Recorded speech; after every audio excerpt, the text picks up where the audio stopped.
Hello students, geography practical की third sheet आज हम लोग कर रहे हैं। हम लोग कार्टोग्राफिक सिंबल्स की शीट कर रहे थे। पहली शीट हमारी लाइन सिंबल्स की है, दूसरी शीट पॉइंट सिंबल्स की है और आज ये तीसरी शीट जो है हम एरिया सिंबल की करेंगे। यानी कि जब हम ऐसे प्रतीकों का प्रयोग करते हैं जो एक बिंदु या एक रेखा ना होकर एक पूरा क्षेत्र होता है तो उसको हम एरिया सिंबल कहते हैं। और इस एरिया सिंबल में भी उसी तरह से तीनों चीज़ें हैं, नॉमिनल, ऑर्डिनल और इंटरवल रेशो। नॉमिनल यानी कि हमें केवल उसके गुण का पता चलता है और ऑर्डिनल और इंटरवल रेशो इसका मतलब कि हमें उसकी मात्रा का भी पता चलता है, उसकी सघनता का अनुमान भी हमें होता है। ठीक है, तो एरिया सिंबल के लिए भी आप उसी तरह करोगे। पहले अपनी जो है जो तुम्हारी शीट है उसकी बाउंड्री करोगे।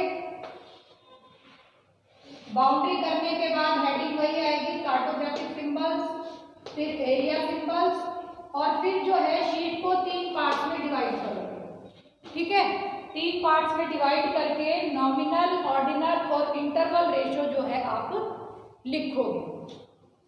तो नॉमिनल जो सिंबल्स है वो कौन कौन से दिखाए गए हैं? पहला है स्वैम्प। स्वैम्प क्या होता है? दलदल। ठीक है, स्वैम्प क्या होता है? दलदल। उसके बाद इसी प्रकार जो है डेजर्ट हो गया। डेजर्ट यानी कि मरुस्थलीय भूमि। ग्रास को इस तरह के सिंबल से दर्शाया जाता है। ग्रास में और स्वैम्प में अंतर है। ठीक है, स्वैम्प में बीच बीच में डैश है लेकिन इसमें ये नहीं है और इसमें 2 लाइनें हैं, इसमें 3 लाइनें हैं। ये ध्यान रखना है, मिक्स नहीं करना है इसको। तीसरा जो चौथा जो है वो फॉरेस्ट है, यानी कि जब बहुत सारे पेड़ दिखा दिए जाते हैं तो वो जो है फॉरेस्ट कवर कहलाता है। और जो है ये रिजर्व फॉरेस्ट है। रिजर्व फॉरेस्ट का मतलब कोई फॉरेस्ट एरिया दिखा दिया, बहुत सारा लंबा सा जो है यहाँ पर पेड़ ही पेड़ है, इसका मतलब ये फॉरेस्ट है।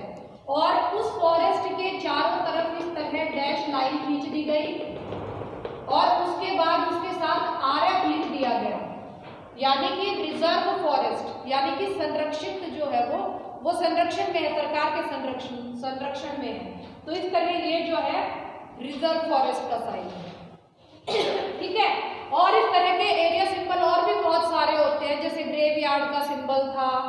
आप लोगों ने टोपोग्राफिकल शीट्स पढ़ी थी सेकेंड ईयर में, तो टोपोग्राफिकल शीट्स में नीचे पूरा सिंबल्स का एक बहुत बड़ा जो है कॉलम दिया हुआ होता था। ये सारे वही कॉलम है, बस उनको जो है थोड़ा सा विस्तार से बता दिया गया, पॉइंट, लाइन और एरिया में डिवाइड कर दिया गया। ऑर्डिनल सिंबल में इसी तरह से क्या दिखाया जाएगा?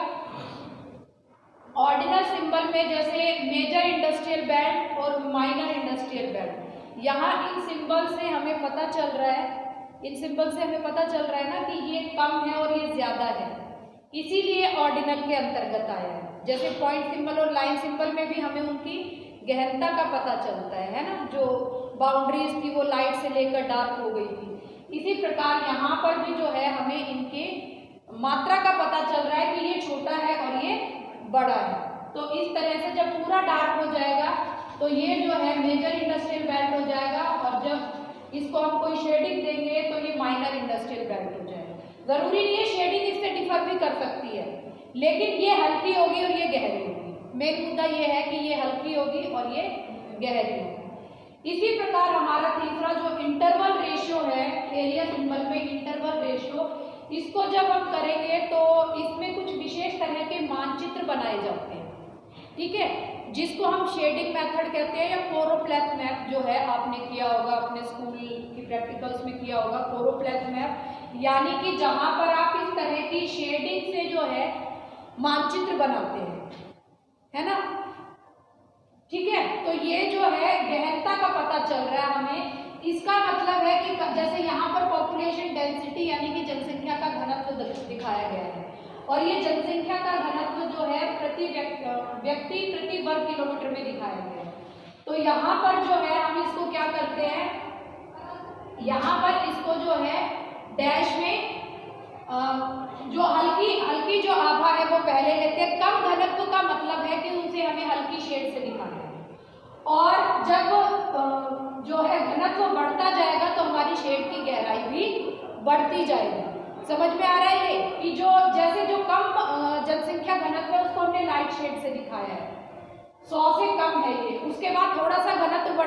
तो हमारी शेड थोड़ी सी गहरी है। उसके बाद और घनत्व बढ़ा तो शेड और गहरी है, और घनत्व बढ़ा तो शेड और गहरी है, और घनत्व बढ़ा तो शेड और गहरी है। और जो सबसे ज्यादा जनसंख्या घनत्व की है वो सबसे ज्यादा जो है गहरी शेड होती है। अगर और भी गहरा होता जाएगा तो कहीं पर ब्लैक शेड भी यूज किया जा सकता है। ठीक है, ये कोरोप्लाथ मैप आपके देखे हुए हैं, बहुत सारे जो है कोरोप्लाथ मैप आपने जो है अपनी बुक में भी, भारत के भूगोल में कितने सारे जो है, कोई लिंग अनुपात का, कोई शिक्षा का, कोई भाषा का, कोई जनसंख्या घनत्व का, कोई अर्बन पॉपुलेशन का, कितने सारे जो है शेडिंग मेथड से, ये वही शेडिंग मेथड वाले कोरोप्लाथ मैप।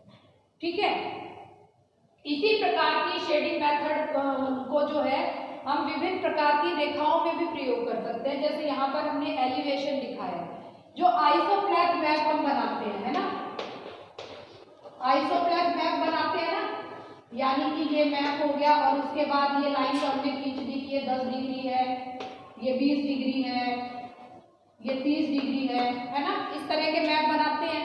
तो ये आइसोप्लाथ मैप कहलाते हैं। इन आइसोप्लाथ मैप की हम शेडिंग भी कर सकते हैं।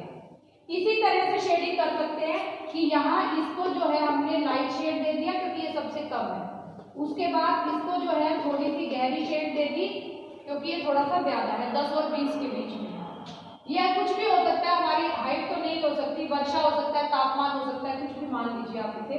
उसके बाद और ज्यादा बढ़ गई तो हमने इसको जो है और ज्यादा जो है गहरा शेड दे दिया। तो इस तरह ये जो एलिवेशन हम दिखाते हैं, इस एलिवेशन को भी हम जो है इसके द्वारा जो कंटूर्स हम बनाते हैं, है ना, कंटूर्स आपको याद होगा ना, कंटूर्स बनाए थे।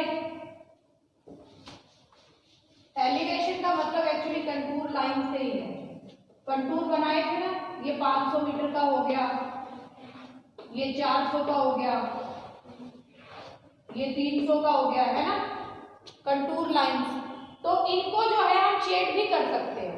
जो कम शेडिंग वाला है 300 से 400 वाला, उसको हमने हल्की शेड दे दी।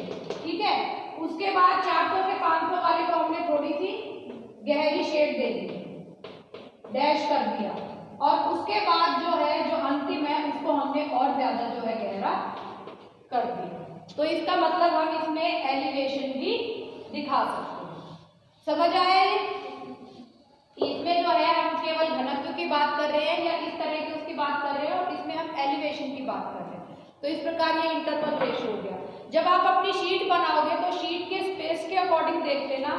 अगर तुम्हारा ये डायग्राम ऊपर होकर इसका ये डिस्क्रिप्शन नीचे आ रहा है तो इस तरह भी कर सकते हो, जरूरी नहीं है ये साइड में लिखना, ऊपर और नीचे भी लिख सकते हो। ये अपनी शीट का स्पेस देख लेना, क्योंकि मुझे बोर्ड पे ज्यादा नीचे झुकना पड़ता तो मैंने इसको साइड में लिख दिया है।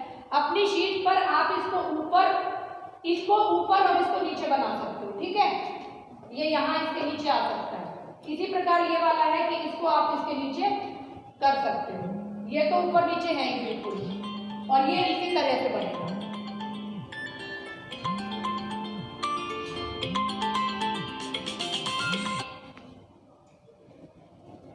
ठीक है, ये जो है इसी तरह से बनेगा।